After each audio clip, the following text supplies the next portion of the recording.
नमस्ते, मैं सिद्धांत भाटी हूँ। आपका नाम क्या है? जी नमस्ते, मेरा नाम रीनू है। अच्छा नाम है। धन्यवाद। आप कहाँ से हैं? मैं मेरठ से हूँ और आप?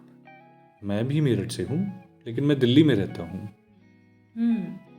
अच्छा, आप वहाँ क्या करते हैं? मैं एक कंपनी में नौकरी करता हूँ।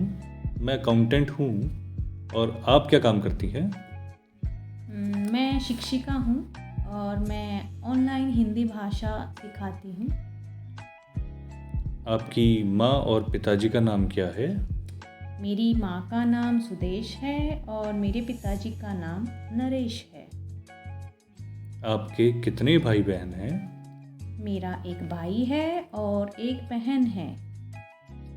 आप कितने साल की हैं? मैं 30 साल की हूँ और आपकी उम्र क्या है? मेरी उम्र भी 30 साल है। क्या आप मुझसे शादी करेंगी? जी नहीं, मैं शादीशुदा हूँ और मेरा एक बच्चा है। अरे, लेकिन ऐसा लगता नहीं। कोई बात नहीं, आपसे मिलकर बहुत खुशी हुई। मुझे भी आपसे मिलकर अच्छा लगा। धन्यवाद।